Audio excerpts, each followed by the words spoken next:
여러분, 혹시 사람 때문에 상처받아 본 적 없으신가요? 우리는 살아가면서 수많은 사람을 만나고 수많은 대화를 나눕니다. 처음에는 반갑게 인사를 나누고 즐겁게 웃으며 이야기를 이어가지만 돌아서는 발걸음이 무겁게 느껴질 때가 있습니다. 분명 나쁜 의도로 한 말은 아니었을 텐데 마지막에 들은 한마디가 가슴에 가시처럼 박혀 밤새 뒤척이게 만드는 경험을 해보셨을 것입니다. 대화의 시작이 아무리 화기애애했더라도 마무리가 어설프거나 거칠면 그 만남 전체가 씁쓸한 기억으로 얼룩지고 맙니다. 우리는 왜 이토록 끝맺음에 서툰 것일까요? 그리고 어떻게 해야 품격 있게 대화를 마무리하고 상대방에게 존중받는 사람으로 남을 수 있을까요? 조선 후기의 위대한 실학자이자 사상가인 정약용 선생님은 인간관계와 대화의 본질에 대해 깊이 통찰하셨습니다. 선생님께서는 기나긴 유배 생활 속에서도 사람과 사람 사이의 도리를 잊지 않으셨고, 특히 말을 어떻게 다루어야 하는지에 대해 엄격한 기준을 세우셨습니다. 오늘 우리는 정약용 선생님의 지혜를 빌려 대접받는 사람들의 격이 다른 마무리 대화법에 대해 알아보려 합니다.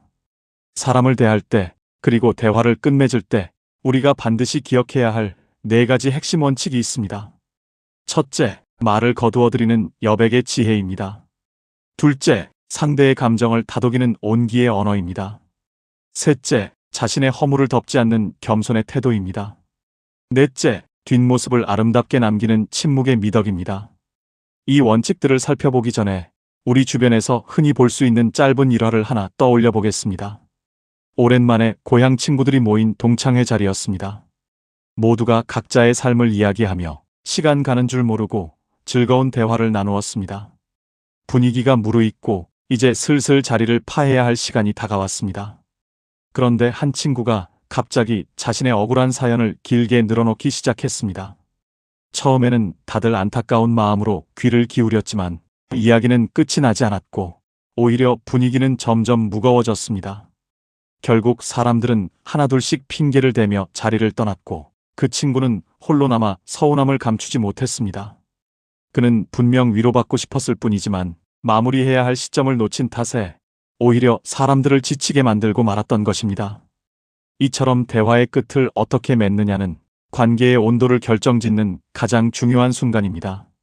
이제부터 정약용 선생님의 가르침을 바탕으로 이 4가지 원칙을 깊이 있게 파헤쳐 보겠습니다. 첫째, 말을 거두어들이는 여백의 지혜입니다.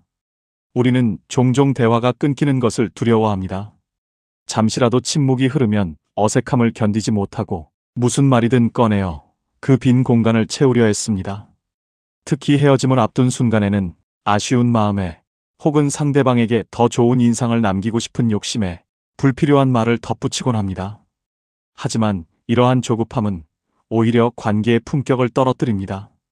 동네 카페에서 우연히 지인을 만났다고 가정해 봅시다. 반갑게 인사를 나누고 짧은 근황을 주고받은 뒤 각자의 길을 가야 할 타이밍이 왔습니다. 그럼 조만간 밥 한번 먹자. 보통 이렇게 기약 없는 약속으로 인사를 대신합니다. 그런데 상대방이 갑자기 그런데 너 요즘 만나는 사람은 어때? 결혼은 안 해? 라며 선을 넘는 질문을 던진다면 어떨까요? 혹은 내가 아는 좋은 주식 종목이 있는데 들어볼래? 라며 장황한 설명을 시작한다면 당신의 마음은 어떨까요? 빨리 이 자리를 벗어나고 싶다는 생각뿐일 것입니다. 이처럼 마침표를 찍어야 할 곳에 쉼표를 찍고 계속해서 문장을 이어나가는 것은 상대방의 시간과 에너지를 빼앗는 무례한 행동입니다. 정약용 선생님께서는 말씀하셨습니다. 말을 많이 하는 것은 덕을 잃는 길이다. 마음에 품은 뜻을 다 드러내지 말고 말의 꼬리를 길게 늘어뜨리지 말라. 이 말씀은 단순히 입을 다물고 있으라는 뜻이 아닙니다. 대화 속에서 여백을 만들어내고 그 여백을 통해 서로의 마음이 스며들 수 있는 공간을 허락하라는 깊은 의미가 담겨 있습니다. 그림을 그릴 때 도화지 전체를 물감으로 가득 채우면 오히려 답답하고 무엇을 표현하려는지 알 수 없게 됩니다. 적절한 여백이 있어야만 그려진 사물이 더욱 돋보이고 아름답게 느껴집니다. 대화도 마찬가지입니다. 자신의 생각과 감정으로 대화의 모든 순간을 꽉 채우려 하지 마십시오. 상대방이 내 말을 곱씹어 볼 수 있는 시간, 그리고 자신이 하고 싶은 말을 정리할 수 있는 틈을 내어주는 것이 진정한 여백의 지혜입니다. 특히 대화의 마무리 단계에서는 이 여백이 더욱 큰 힘을 발휘합니다. 할 말이 조금 남아있더라도, 아쉬움이 채 가시지 않았더라도 과감하게 말을 거두어 들릴 줄 알아야 합니다. 말을 끝맺는 시점을 정확히 알고 그 순간 미련 없이 입을 닫는 사람에게서는 범접할 수 없는 단단함과 품위가 느껴집니다. 그것은 스스로의 감정을 통제할 수 있다는 자신감의 표현이며 동시에 상대방의 영역을 함부로 침범하지 않겠다는 존중의 표시이기도 합니다. 그러니 대화를 마무리할 때는 더 이상 새로운 화제를 꺼내지 마십시오. 이미 나눈 이야기들을 가볍게 갈무리하고 서로의 눈을 마주보며 따뜻한 미소 하나면 충분합니다. 그 조용한 미소 뒤에 남겨진 여백이야말로 어떤 화려한 수사보다도 상대방의 마음에 깊은 여운을 남길 것입니다. 둘째, 상대의 감정을 다독이는 온기의 언어입니다. 대화는 정보를 교환하는 과정이기도 하지만 무엇보다 감정을 나누는 교감의 시간입니다. 우리는 대화를 통해 상대방의 기쁨에 공감하고 슬픔을 위로하며 서로의 마음을 연결합니다.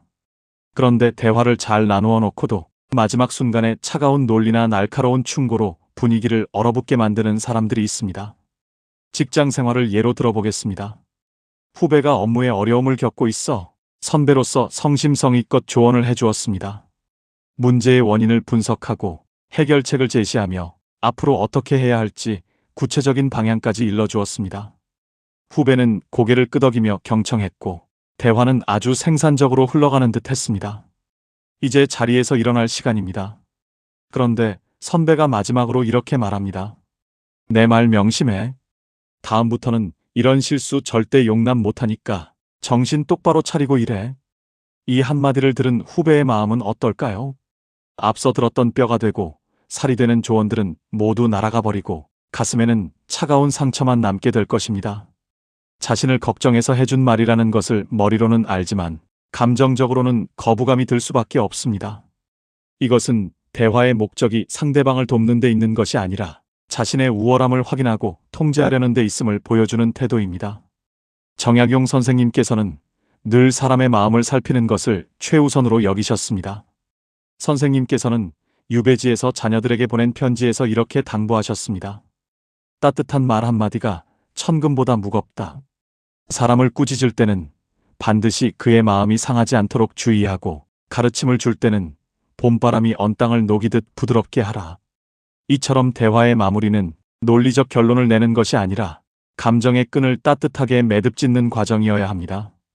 아무리 날카로운 비판이나 무거운 충고가 오갔더라도 헤어지는 순간만큼은 온기를 담은 언어로 상대방의 마음을 다독여 주어야 합니다. 많이 힘들었지? 그래도 내가 열심히 노력하고 있다는 거 내가 잘 알아. 앞으로는 더 잘할 수 있을 거야.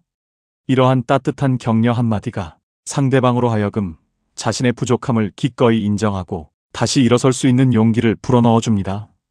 사람은 논리에 설득당하기보다는 감정에 감동하여 움직이는 존재입니다. 대화의 마지막에 남겨진 온기는 그 사람이 당신을 어떤 사람으로 기억할지를 결정하는 결정적인 단서가 됩니다.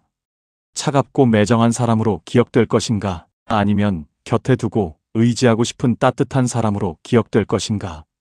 그 선택은 바로 당신이 대화를 끝맺을 때 건네는 그 한마디에 달려 있습니다. 그러므로 대화를 마칠 때는 상대방의 입장에 서서 그가 지금 어떤 감정 상태인지 세심하게 헤아려 보십시오. 그리고 그의 굳은 마음을 부드럽게 녹여줄 수 있는 가장 따뜻하고 다정한 온기의 언어를 선택하여 건네십시오. 셋째, 자신의 허물을 덮지 않는 겸손의 태도입니다. 인간관계에서 가장 큰 독은 바로 교만입니다. 자신이 남보다 낫다고 생각하는 마음, 자신의 생각만이 옳다고 고집하는 태도는 결국 사람들을 떠나가게 만듭니다. 특히 대화를 나눌 때 은연중에 자신의 성취나 지식을 과시하려는 사람들이 있습니다. 자신의 이야기를 할 때는 목소리가 커지고 남의 이야기를 들을 때는 시큰둥한 반응을 보입니다. 그리고 대화를 마무리할 즈음에는 기어코 자신이 얼마나 대단한 사람인지, 자신의 선택이 얼마나 탁월했는지를 다시 한번 강조하며 화려하게 장식하려 합니다. 동네 친목 모임에서 있었던 일입니다. 한 회원이 최근에 집을 샀는데 집값이 많이 올랐다며 자랑을 늘어놓았습니다. 다른 회원들은 축하의 말을 건네면서도 내심 부러움과 상대적인 박탈감을 느꼈습니다. 대화의 주제가 다른 곳으로 넘어가려 할 때쯤 모임이 끝나가는 분위기가 되자 그 회원은 다시 한번 자신의 안목을 칭찬하며 역시 나는 투자에 소질이 있나 봐. 너희들도 내 말만 잘 들으면 부자 될 수 있어. 라고 거들먹거렸습니다. 이 말을 들은 사람들의 표정은 굳어졌고 다시는 그 회원을 모임에 부르지 않기로 마음먹었습니다. 이처럼 자신의 자랑으로 대화의 끝을 맺는 것은 상대방에 대한 배려가 전혀 없는 지극히 이기적이고 어리석은 행동입니다. 그것은 상대방을 자신을 돋보이게 하기 위한 들러리로 전락시키는 폭력과도 같습니다. 정약용 선생님께서는 평생을 학문에 정진하시고 수많은 업적을 남기셨지만 결코 스스로를 내세우지 않으셨습니다. 선생님께서는 늘 자신의 부족함을 경계하며 이렇게 말씀하셨습니다. 스스로를 낮추는 자가 가장 높은 곳에 이른다. 자신의 허물을 덮으려 하지 말고 남의 공을 가로채려 하지 말라. 겸손은 사람을 모으는 가장 큰 그릇이다. 대화의 마무리는 자신을 포장하고 과시하는 시간이 아닙니다. 오히려 자신의 부족함을 솔직하게 인정하고 상대방의 지혜와 경험에 경의를 표하는 시간이어야 합니다. 오늘 당신과 이야기를 나누면서 정말 많은 것을 배웠습니다. 제가 미처 생각하지 못했던 부분들을 깨닫게 해주셔서 감사합니다.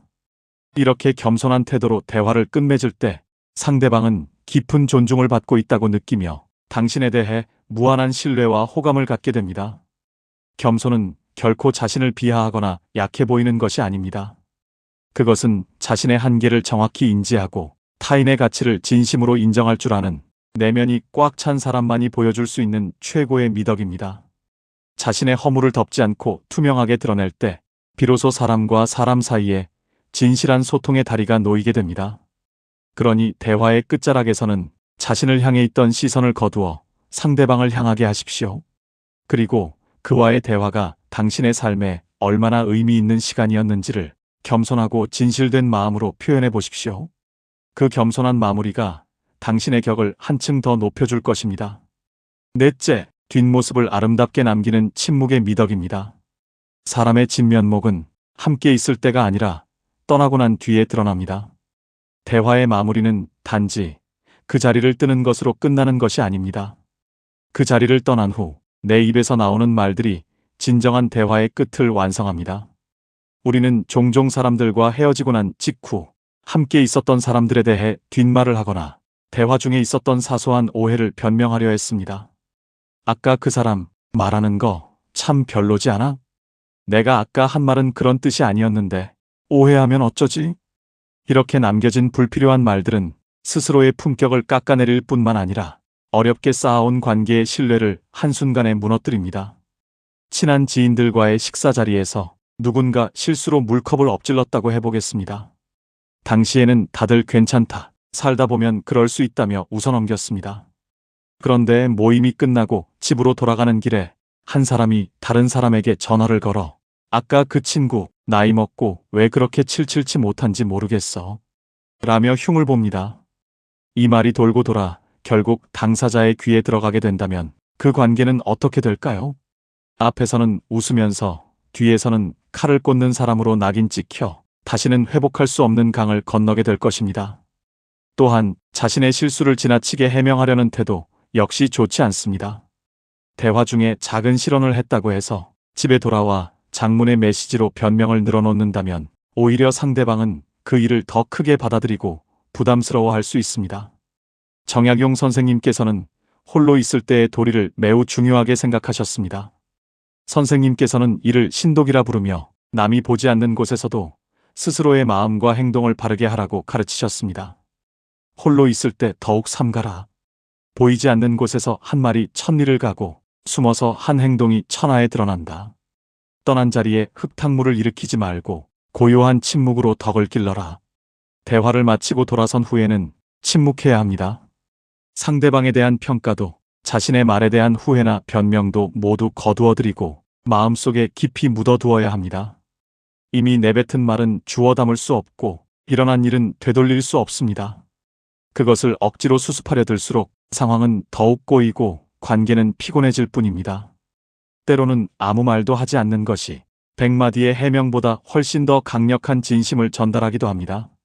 시간이 지나면 사소한 오해는 자연스럽게 풀리기 마련이고 진실은 굳이 떠벌리지 않아도 결국 드러나게 되어 있습니다. 뒷모습이 아름다운 사람은 자신이 떠난 자리에 어떤 군더더기도 남기지 않습니다. 그들은 대화의 순간에는 최선을 다해 진심을 나누지만 돌아서는 순간에는 미련 없이 모든 것을 내려놓고 고요한 침묵의 세계로 돌아갑니다. 그 단정하고 깔끔한 뒷모습은 남아있는 사람들의 마음에 오래도록 지워지지 않는 깊은 잔상을 남깁니다. 그러니 만남을 뒤로하고 돌아서는 길에는 입을 굳게 닫고 마음을 평온하게 유지하십시오. 당신의 침묵이 그 어떤 화려한 언변보다 당신을 더욱 품격 있고 신뢰할 수 있는 사람으로 만들어줄 것입니다. 우리는 지금까지 정약용 선생님의 가르침을 빌려 인간관계에서 대화를 품격 있게 마무리하는 4가지 원칙에 대해 깊이 있게 살펴보았습니다. 이 원칙들을 삶에 적용하는 것은 결코 쉽지 않은 일입니다. 오랜 시간 몸에 밴 습관을 하루아침에 바꾸기란 무척 어려운 법이니까요. 하지만 우리가 왜 이토록 대화의 마무리에 공을 들여야 하는지 그 근본적인 이유를 되새겨 본다면 조금씩 변화를 만들어갈 수 있을 것입니다. 대화는 단순한 정보의 교환이 아니라 서로의 영혼이 만나는 신성한 의식과도 같습니다. 우리가 누군가와 말을 섞는다는 것은 나의 세계와 그의 세계가 잠시나마 교차하는 기적 같은 순간입니다. 그 짧고도 경이로운 만남의 끝을 어떻게 장식하느냐는 결국 내가 내 삶과 타인의 삶을 얼마나 귀하게 여기는지를 보여주는 척도가 됩니다. 우리는 종종 대화의 목적을 누군가를 설득하거나 이기는 데 둔다고 착각합니다. 나의 논리가 얼마나 정연한지, 나의 지식이 얼마나 해박한지를 증명하려 애를 씁니다. 하지만 시간이 지나고 나면 우리의 기억 속에 남는 것은 그 사람이 했던 정확한 말의 내용이 아닙니다. 그 사람과 함께 있을 때 느꼈던 감정의 온도, 그가 나를 바라보던 눈빛, 그리고 마지막으로 나눌 때 느껴졌던 보이지 않는 배려와 존중. 바로 그러한 느낌들만이 마음 깊은 곳에 화석처럼 새겨집니다. 정약용 선생님께서 그 험난한 유배지에서도 인간의 존엄을 잃지 않고 수많은 학문적 성취와 더불어 사람들의 존경을 받을 수 있었던 이유는 바로 이 마음의 온도를 다스릴 줄 아셨기 때문입니다. 선생님께서는 말씀하셨습니다. 사람을 대할 때는 봄바람처럼 부드럽게 하고 자신을 지킬 때는 가을 서리처럼 엄격하게 하라. 이 말씀이야말로 우리가 대화를 나눌 때, 특히 마무리를 지을 때 가슴 깊이 새겨야 할 황금률입니다. 이제 우리가 다루었던 4가지 원칙을 다시 한번 천천히 되짚으며 우리의 일상 속으로 가져와 보겠습니다. 첫째, 말을 거두어드리는 여백의 지혜를 기억하십시오. 대화의 끝자락에서 아쉬움이 남더라도, 할 말이 더 있더라도 그 욕망을 다스리고 적절한 시점에 마침표를 찍을 줄 알아야 합니다.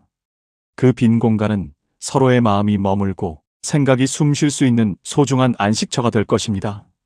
둘째, 상대의 감정을 다독이는 온기의 언어를 잊지 마십시오. 아무리 치열한 논쟁을 벌였더라도 헤어지는 순간만큼은 상대의 마음을 보듬어주는 따뜻한 말 한마디를 건네십시오. 그 온기가 얼어붙은 관계를 녹이고 다음을 기약하는 튼튼한 다리가 되어줄 것입니다. 셋째, 자신의 허물을 덮지 않는 겸손의 태도를 갖추십시오. 나를 내세우고 자랑하려는 마음을 내려놓고 상대의 가치를 진심으로 인정하며 대화를 닫으십시오. 스스로를 낮추는 그 겸허한 자세가 역설적으로 당신의 격을 가장 높게 끌어올려 줄 것입니다. 넷째, 뒷모습을 아름답게 남기는 침묵의 미덕을 실천하십시오. 대화가 끝난 후에는 불필요한 뒷말이나 해명으로 흙탕물을 일으키지 말고 고요한 마음으로 돌아가십시오. 그 단정한 침묵이 당신에 대한 깊은 신뢰를 완성할 것입니다. 우리의 삶은 수많은 만남과 헤어짐의 연속입니다. 오늘 만난 사람과 내일 다시 만날 수 있을지 우리는 아무도 알 수 없습니다. 그러므로 우리가 나누는 매 순간의 대화, 특히 그 대화의 마무리는 어쩌면 그 사람과의 마지막 인사가 될지도 모른다는 경건한 마음으로 임해야 합니다. 당신의 입술을 떠나는 마지막 한마디가 상대방의 하루를 망치는 날카로운 비수가 될 수도 있고 지친 삶을 위로하는 따뜻한 햇살이 될 수도 있습니다. 당신은 어떤 사람으로 기억되고 싶으신가요? 말을 잘하는 사람입니까? 아니면 마음을 잘 다루는 사람입니까? 정약용 선생님의 지혜는 수백 년의 시간을 뛰어넘어 오늘날 복잡한 인간관계 속에서 길을 잃고 방황하는 우리에게 명확한 이정표를 제시해 줍니다. 선생님의 가르침은 특별한 기술이나 화려한 언변을 요구하지 않습니다. 그저 내 앞에 사람을 나와 같은 무게의 존재로 존중하고 나의 욕심을 조금 내려놓으며 마음의 여유를 가지라는 지극히 평범하고도 깊은 진리입니다. 하지만 이 평범한 진리를 매 순간 일상 속에서 묵묵히 실천해 나갈 때 우리의 삶은, 그리고 우리의 관계는 놀라울 정도로 변화하게 될 것입니다. 당신의 말끝이 부드러워질수록 당신 주변에는 좋은 사람들이 머물게 될 것이며, 당신의 뒷모습이 단정해질수록 당신의 삶은 더욱 평온하고 단단해질 것입니다. 오늘 하루 당신이 나누게 될 수많은 대화들을 떠올려 보십시오. 누군가와 인사를 나누고 업무를 상의하고 가족들과 안부를 묻는 그 평범한 일상의 순간들 속에서 지금까지 우리가 나눈 이 지혜들을 하나씩 실험해 보시길 권합니다. 대화를 서둘러 끝내려 하지 말고 조금 더 여유를 가지고 상대의 눈을 깊이 바라보며 진심이 담긴 따뜻한 한마디로 마무리를 지어 보십시오. 처음에는 어색할 수도 있고 생각처럼 잘 되지 않을 수도 있습니다. 하지만 포기하지 않고 끊임없이 자신을 성찰하며 조금씩 노력해 나간다면 어느새 당신은 누구에게나 환영받고 깊이 존중받는 격이 다른 사람으로 성장해 있을 것입니다. 우리의 말은 곧 우리의 마음입니다. 마음이 어지러우면 말이 거칠어지고 마음이 평온하면 말이 부드러워집니다. 결국 품격 있는 대화법의 핵심은 대화의 기술을 익히는 것이 아니라 내면의 밭을 일구는 데 있습니다. 잠시 하던 일을 멈추시고 양손을 천천히 머리 위로 올려보세요. 누가 내 양팔을 잡아당긴다는 느낌으로요. 숨을 내쉬고 크게 들어 마셔보세요. 눈을 감고 숨이 들어가고 나가는 것을 느껴보세요. 손을 내리시고 양손을 살짝 떨면서 편하게 숨을 쉬면서 마저 들어보세요. 정약용 선생님께서 평생을 바쳐 강조하셨던 것도 단순히 말을 잘하는 법이 아니라 스스로의 마음을 바르게 세우는 수양의 과정이었습니다. 자신을 끊임없이 돌아보고 타인을 향한 이해와 연민의 폭을 넓혀갈 때 우리의 입술에서는 자연스럽게 향기로운 언어가 흘러나오게 될 것입니다. 오늘 이야기가 여러분의 삶의 무게를 조금이나마 덜어내고 단단한 마음가짐을 세우는데 작은 울림을 주었다면 여러분의 지혜가 담긴 작은 울림을 댓글로 표현해주세요. 작은 울림의 댓글이 큰 여울이 되어 읽는 이로 하여금 응원과 큰 위로가 됩니다. 그리고 잊지 마시고 구독과 좋아요로 지혜를 나누는 이 여정에 함께 해주세요. 여러분의 하루하루가 평온하고 기품 있으며 스스로 빛나는 아름다운 시간들로 채워지기를 진심으로 기원합니다. 건강하고 즐거운 시간 되세요. 여러분의 시간은 참으로 귀하고 소중합니다. 보물 같은 시간에 감사합니다.